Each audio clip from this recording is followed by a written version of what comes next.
여러분 안녕하세요. 여러분 모두에게 하나님의 평강이 함께 하시기를 빕니다. 오늘 하루도 우리 주님 안에서 믿음으로 힘차게 시작해 봅시다. 자, 그러면 사도신경으로 우리의 신앙을 고백하겠습니다. 나는 전능하신 아버지 하나님 천지의 창조주를 믿습니다. 나는 그의 유일하신 아들 우리 주 예수 그리스도를 믿습니다. 그는 성령으로 잉태되어 동정녀 마리아에게서 나시고 본디오 빌라도에게 고난을 받아 십자가에 못 박혀 죽으시고 장사된 지 사흘 만에 죽은 자 가운데서 다시 살아나셨으며 하늘에 오르시어 전능하신 아버지 하나님 우편에 앉아 계시다가 거기로부터 살아있는 자와 죽은 자를 심판하러 오십니다. 나는 성령을 믿으며 거룩한 공교회와 성도의 교제와 죄를 용서받는 것과 몸의 부활과 영생을 믿습니다. 아멘. 찬송가 28장 1절을 부르겠습니다. 찬송가 28장은 옛날 찬송가로도 28장입니다. 복의 근원 강림하사 우리 1절 부르고 기도하겠습니다.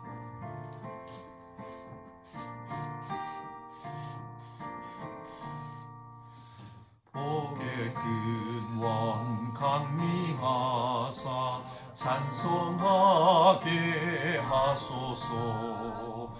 한량없이 자비하심 승량할 기록도다.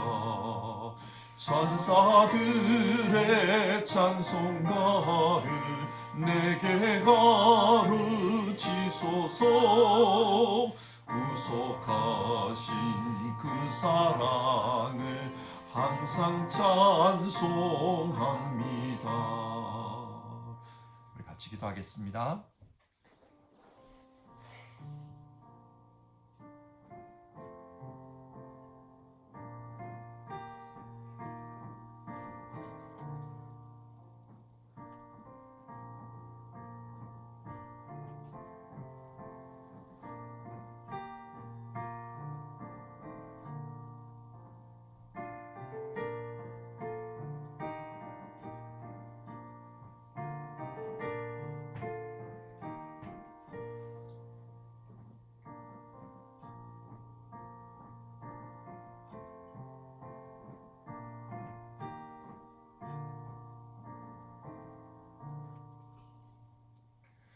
사랑이 많으신 하나님, 오늘도 우리에게 새로운 한날을 주셔서 하나님과 함께 살게 하시니 감사를 드립니다. 하나님께서 주신 이 시간, 하나님의 뜻대로 살 수 있도록 도와주시고 또 하나님의 영광을 나타내며 살 수 있게 하옵소서. 하나님, 우리에게 믿음을 주셨습니다. 오늘도 성경 말씀을 통해 우리의 믿음을 살펴보게 하시고 굳건한 믿음의 반석 위에 서서 우리에게 주어진 하루의 삶을 살게 하옵소서. 함께 예배하는 모든 성도님들 위해 성령님 함께해 주시기를 바랍니다. 예수님의 이름으로 기도드립니다. 아멘. 오늘 아침에 우리가 함께 읽을 하나님의 말씀은요, 신약성경 요한복음 15장 18절부터 27절까지입니다. 이제 고난주간이 다가오고 있습니다. 그래서 오늘부터 예수님의 고난과 관련된 요한복음의 말씀을 살펴보려고 합니다. 15장 18절부터 해서 27절까지 한 절씩 교독하겠습니다. 요한복음 15장 18절부터 27절까지입니다. 18절을 먼저 읽겠습니다. 세상이 너희를 미워하면 너희보다 먼저 나를 미워한 줄을 알라. 너희가 세상에 속하였으면 세상이 자기의 것을 사랑할 것이나 너희는 세상에 속한 자가 아니요 도리어 내가 너희를 세상에서 택하였기 때문에 세상이 너희를 미워하느니라. 내가 너희에게 종이 주인보다 더 크지 못하다 한 말을 기억하라. 사람들이 나를 박해하였은즉 너희도 박해할 것이요 내 말을 지켰은즉 너희 말도 지킬 것이라. 그러나 사람들이 내 이름으로 말미암아 이 모든 일을 너희에게 하리니 이는 나를 보내신 이를 알지 못함이라. 내가 와서 그들에게 말하지 아니하였더라면 죄가 없었으려니와 지금은 그 죄를 핑계할 수 없느니라. 나를 미워하는 자는 또 내 아버지를 미워하느니라. 내가 아무도 못한 일을 그들 중에서 하지 아니하였더라면 그들에게 죄가 없었으려니와 지금은 그들이 나와 내 아버지를 보았고 또 미워하였도다. 그러나 이는 그들의 율법에 기록된 바 그들이 이유 없이 나를 미워하였다 한 말을 응하게 하려 함이라. 내가 아버지께로부터 너희에게 보낼 보혜사 곧 아버지께로부터 나오시는 진리의 성령이 오실 때에 그가 나를 증언할 것이요 너희도 처음부터 나와 함께 있었으므로 증언하느니라. 아멘. 우리 기독교의 역사는 박해의 역사라 해도 과언이 아닙니다. 먼저 우리 주님 예수님을 생각해 보십시오. 예수님께서 어떻게 돌아가셨습니까? 예수님은 당시 유대인들의 박해로 그렇게 십자가에서 돌아가셨습니다. 그러니까 기독교는 시작부터 박해였습니다. 그러면 예수님을 따르던 제자들은 어떠했습니까? 많은 제자들과 증인들이 박해를 받고 순교했습니다. 이들은 처음에 유대인들로부터 박해를 받았습니다. 왜 그런가 하면 예루살렘에서 시작된 복음이 예루살렘과 온 유대와 사마리아와 땅끝까지 그렇게 강력하게 퍼져나갔기 때문입니다. 이들은 예수님을 죽이면 모든 것이 끝날 줄로 생각했는데 복음의 역사가 점점 더 강하게 퍼져나갔습니다. 그래서 유대교 지도자들은 기독교인들과 당시 사도들을 전방위적으로 박해했습니다. 이런 기독교에 대한 박해는 이제 팔레스타인을 넘어서 디아스포라 사회로까지 이어졌습니다. 디아스포라에서는 회당을 중심으로 복음이 전해지고 있었는데 그러다 보니까 정통 유대인들이 사도들과 충돌을 일으켰습니다. 그래서 사도들을 박해합니다. 처음에는 유대인들만 박해를 했지만 근데 시간이 지나면서 점점 그 지역의 공권력과 결탁해서 박해하기 시작했습니다. 이런 공권력에 의한 박해의 정점은 바로 네로 황제 때였습니다. 주후 64년 당시 로마는 전 세계로부터 몰려드는 사람들로 인해서 몸살을 앓고 있었습니다. 그러니까 새로운 거주지가 필요했던 것입니다. 그리고 이런 새로운 거주지를 만들기 위해서 기존에 빈민들이 사는 지역에 네로 황제가 불을 질러버렸습니다. 좋게 말하면 재개발 사업의 일환으로 그렇게 한 것입니다.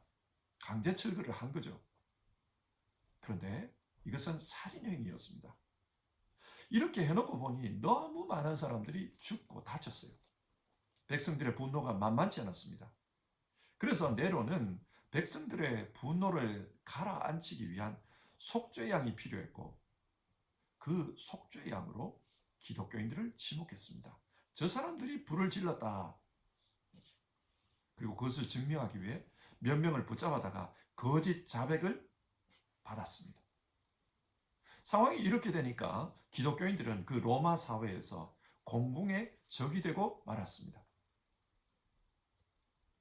공공의 적이 되니 기독교에 대한 아주 나쁜 말들이 나돌기 시작합니다. 예를 들면은 우리는 성찬식 때 떡을 먹고 포도주를 마시지 않습니까? 그러면서 하는 말이 이것은 주님의 몸입니다. 이것은 주님의 피입니다. 그렇게 말합니다. 사람들은 이것을 빌미로 기독교인들은 식인종이다. 그렇게 모함을 한 것입니다. 또 우리 기독교인들은 서로를 부르면서 형제님, 자매님 그렇게 부릅니다. 로마인들이 이것을 보면서 저 사람들은 비도덕적인 사람이다. 난잡한 사람들이다. 형제, 자매끼리 결혼하고 난잡하다. 뭐 이런 말들을 했습니다. 그래서 기독교에 대한 아주 좋지 못한 소문들이 퍼져나갔던 겁니다. 그리고 영문을 모르는 사람들도 기독교인들을 박해했습니다. 이런 박해는 기독교가 로마의 국교가 될 때까지 계속해서 이어졌습니다. 오늘 본문은 우리 기독교인들이 왜 세상 속에서 박해를 받아야만 했는가? 주님께서 그 이유에 대해서 말씀하신 내용입니다. 여러분, 왜 우리 그리스도인들이 이 세상에서 미움을 받을 것이라고 말씀합니까? 18절입니다. 세상이 너희를 미워하면 너희보다 먼저 나를 미워한 줄 알라. 세상은 예수님을 미워합니다. 요한복음을 보면 이 세상은 빛과 어두움으로 구분이 됩니다. 사람은 빛에 속하든지 아니면 어둠에 속하든지 둘 중에 하나입니다. 예수님은 이 땅에 빛으로 오셨습니다. 따라서 예수님을 믿는 사람은 빛에 속한 사람입니다. 그렇기 때문에 어둠이 빛에 속한 사람들을 미워한다는 겁니다. 예수님을 미워한 것처럼 우리를 미워합니다. 19절입니다. 너희가 세상에 속하였으면 세상이 자기의 것을 사랑할 것이나 너희는 세상에 속한 자가 아니요 도리어 내가 너희를 세상에서 택하였기 때문에 세상이 너희를 미워하느니라. 요한복음 15장 초반부를 보면 예수님께서 우리와 예수님의 관계를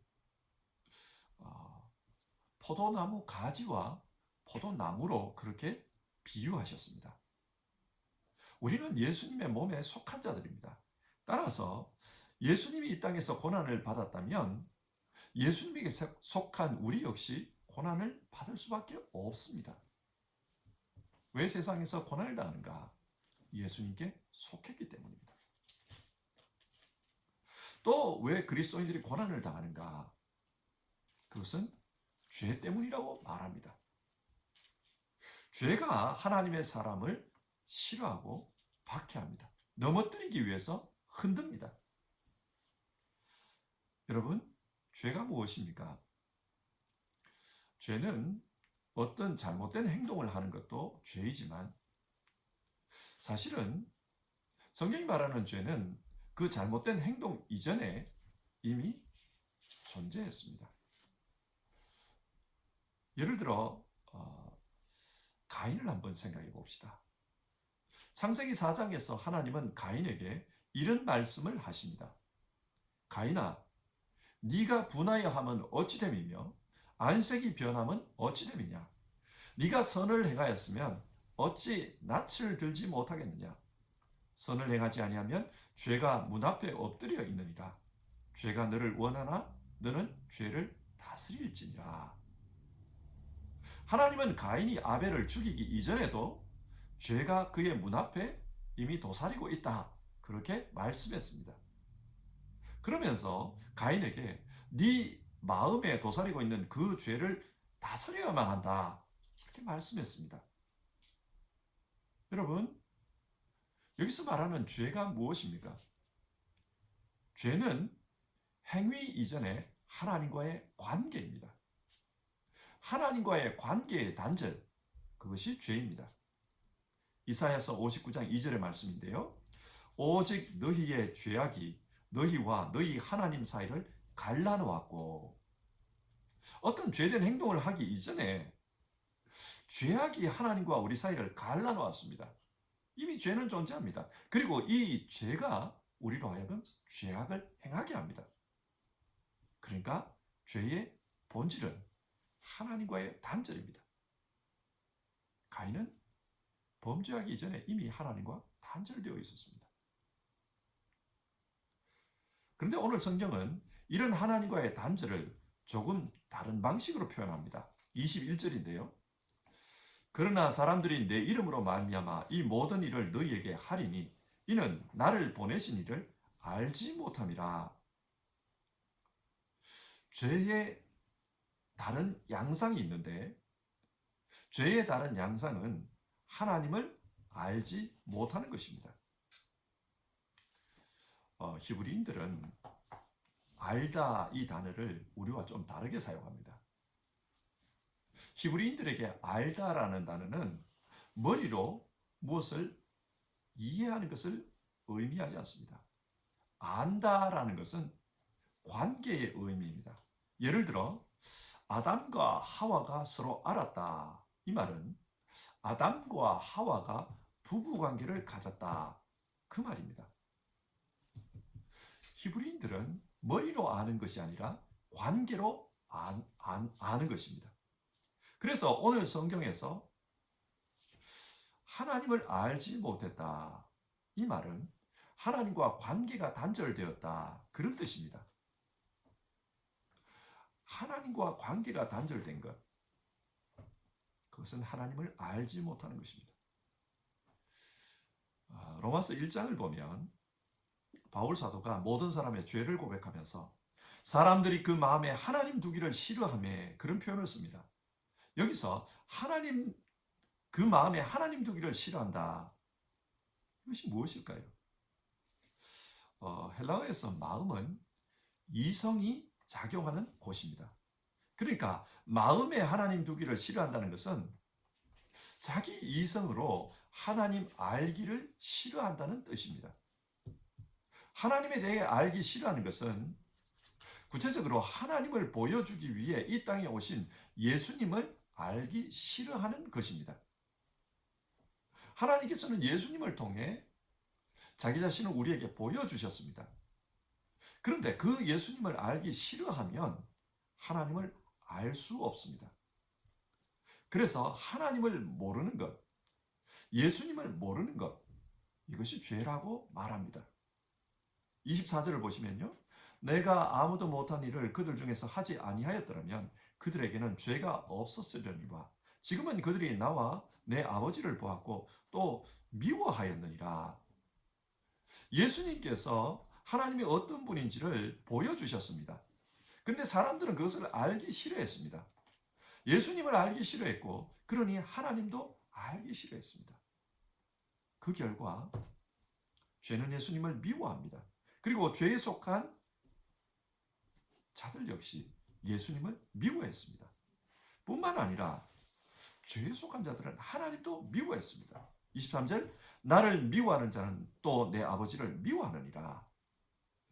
예수님을 미워하기 때문에 하나님을 미워하기 때문에 예수님을 믿고 따르는 자, 하나님을 믿는 자, 이 사람들을 박해하는 겁니다.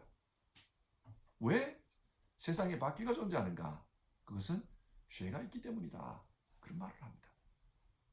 자, 그러면 이런 박해 상황에서 예수님께서 어떻게 살라고 우리에게 말씀합니까?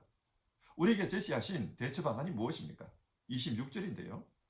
내가 아버지께로 너희에게 보낼 보혜사 곧 아버지께로부터 오시는 진리의 성령이 오실 때 그가 나를 증언할 것이요.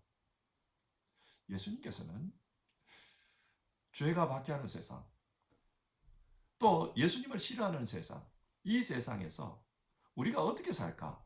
우리를 위해 보혜사 성령을 보내어 주시겠다고 말씀합니다. 그리고 그 보혜사 성령이 오시면 이 세상과 싸우게 합니다. 그런데 성령이 싸우는 방법은 세상이 싸우는 방법과는 다릅니다. 세상은 힘으로 상대방을 굴복시키지만 성령은 힘이 아니라 진리로 굴복시킵니다. 여러분, 어둠과 빛이 어떻게 싸웁니까? 빛은 자기 자신을 밝히면 어둠을 이깁니다. 빛이 있으면 어둠은 물러갑니다. 그래서 예수님께서는 이 성령을 통해서 진리가 드러나게 하십니다. 그러면 어둠은, 죄는 물러갑니다. 예를 들어 사도행전을 한번 생각해 보십시다. 사도행전의 다른 이름은 성령행전입니다. 사도행전에 따르면 신기하게도 핍박이 많은 그곳에, 죄가 박해하는 그곳에 성령의 역사가 더 강하게 일어났던 것을 말씀하고 있습니다. 예루살렘 교회에 박해가 일어났습니다. 그래서 스데반 집사가 그 박해로 순교했습니다. 그러자 사람들이 그 박해를 피해 사방으로 흩어집니다. 그리고 그 흩어진 자들 중에 일부가 사마리아로 가서 복음을 전했습니다. 그러자 그 사마리아가 이 복음을 받아들입니다. 그때 사마리아에 얼마나 이 복음의 역사가 강력하게 나타났던지 사마리아의 마술사였던 시몬까지 예수님을 믿었다고 합니다. 그 당시 상황을 한번 생각해 보십시오. 영적으로 악한 권세자가 그 복음 때문에 거꾸러졌습니다. 하나님께서 복음을 통해 자기 자신을 증거하십니다. 성령이 역사하신 겁니다. 하나님은 성령을 통해서 역사하시고 싸우셨습니다. 그래서 그 악의 중심에 있던 마술사 시몬까지 복음을 받아들이는 일이 벌어진 겁니다. 그런데 이런 성령의 역사는 사마리아에서 끝난 것이 아니었습니다. 이제 이방까지 복음을 전합니다. 빌립보에서 복음을 전하다가 옥에 갇힌 바울에게 어떤 일이 있었습니까? 억울하게 옥에 갇혔습니다. 그래서 그 옥에서 찬송을 부르며 하나님께 기도를 합니다. 그러자 지진이 나서 옥문이 흔들렸다고 합니다. 이 일로 말미암아서 간수는 큰 처벌을 당할 처지에 처했는데 그때 하나님께서 역사해 주십니다. 이 간수가 바울을 만나고 그 바울을 통해 하나님의 역사가 일어났구나. 그것을 경험한 이 간수는 자기와 자기 모든 집안이 예수님을 영접합니다. 자, 보십시오. 여기서 바울이 싸운 것이 아닙니다. 그런데 그 간수가 복음을 받아들입니다. 무슨 말입니까? 하나님께서는 진리를 통해서 자기 자신을 드러내십니다. 그러니까 박해하던 간수가 복음을 믿고 세례를 받았습니다. 하나님은 이런 식으로 성령을 통해서 싸우십니다.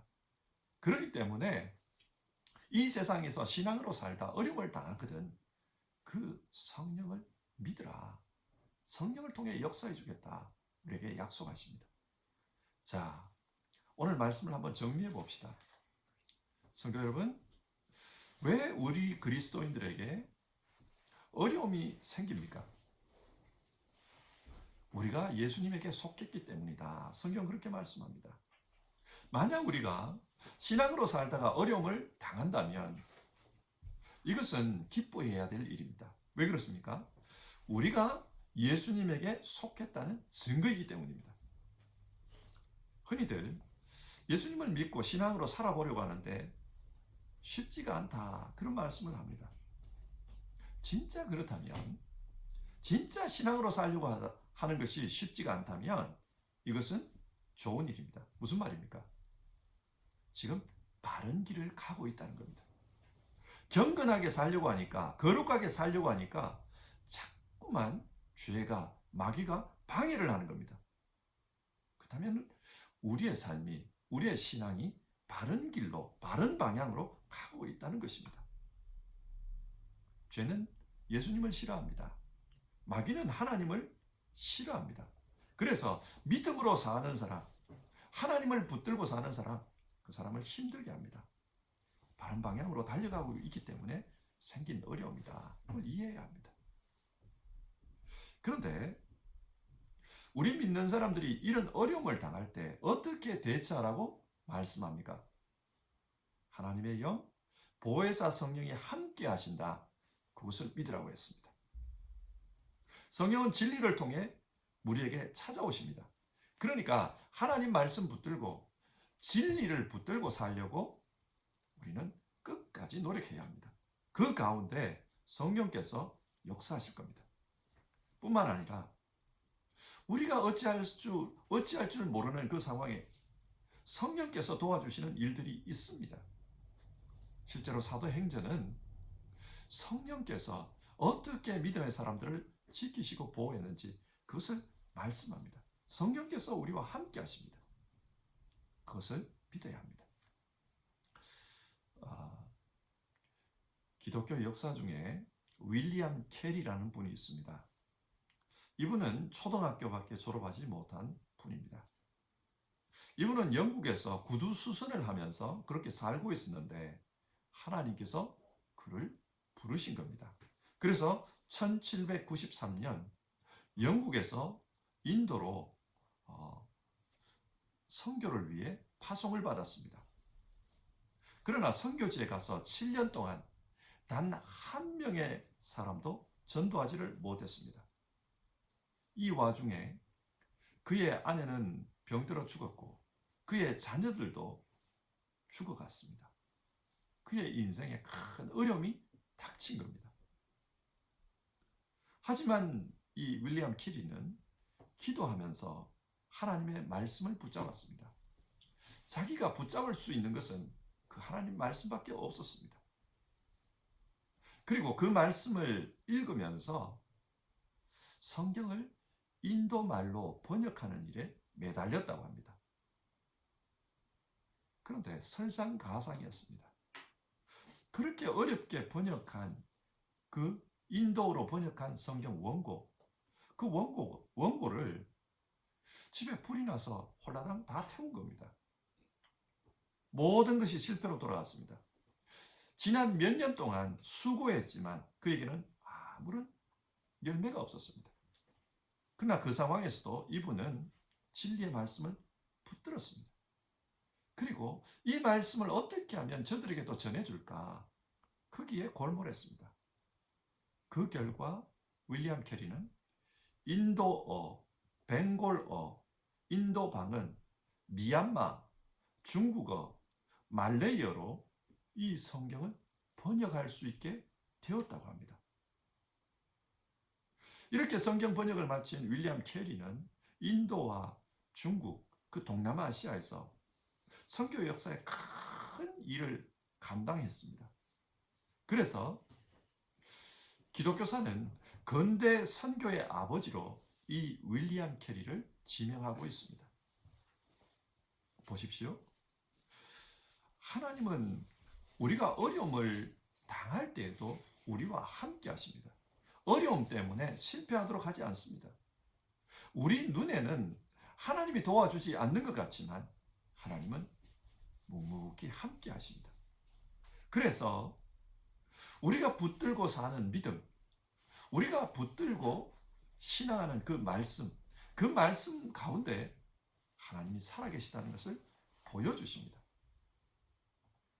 이렇게 믿음 가운데 말씀 붙들고 씨름하는 가운데 당하는 이런 고난은 바울이 말한 우리 몸에 있는 예수의 흔적입니다.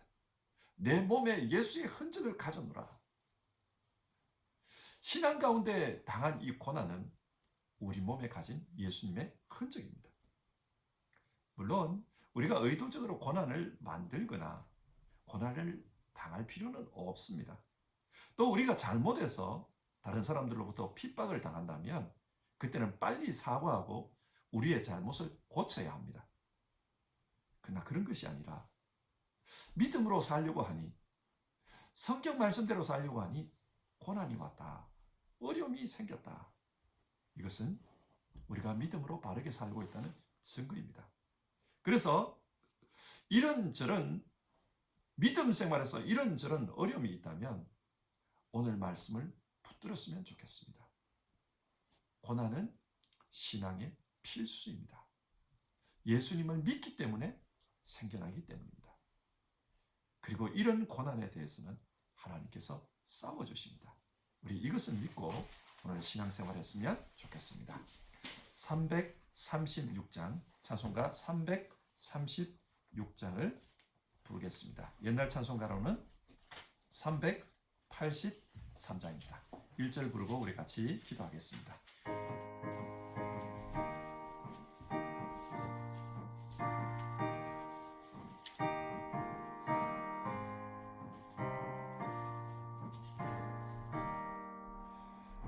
환난과 핍박 중에도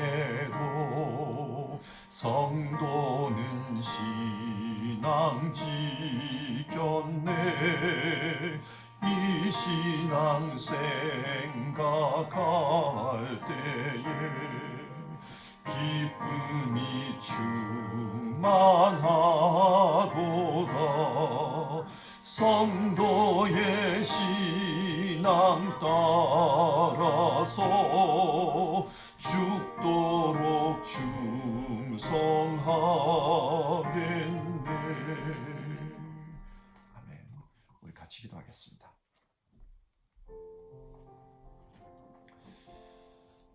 하나님, 오늘 아침에 성경을 통해 신앙 때문에 생겨나는 어려움에 대한 말씀을 읽었습니다. 우리가 신앙하며 어려움을 겪는 것은 불가피한 것이라고 했습니다. 그리고 신앙 때문에 어려움을 겪는다면 그것은 우리가 좌절할 일이 아니라 오히려 확신해야 될 일이다. 바른 길로 가고 있다. 확신해야 될 일이다. 그렇게 말씀 나누었습니다. 하나님, 우리 성도님들 가운데 어려움 겪는 분들이 있거든. 오늘 말씀을 기억하게 하옵소서. 그리고 마태복음 5장에서 우리 주님께서 하신 약속을 기억하게 하옵소서. 나로 말미암아 너희를 욕하고 박해하고 거짓으로 너희를 거슬러 모든 악한 말을 할 때에 너희에게 복이 있나니 기뻐하고 즐거워하라. 하늘에서 너희의 상이 큽니다. 너희 전에 있던 선지자들도 이같이 박해하였느니라. 성도 여러분, 이 말씀 믿으면서 우리 기도합시다. 그리고 믿음으로 이 어려움 이기면서 신앙의 경주를 완주할 수 있도록 그렇게 우리 기도합시다. 같이 기도하겠습니다.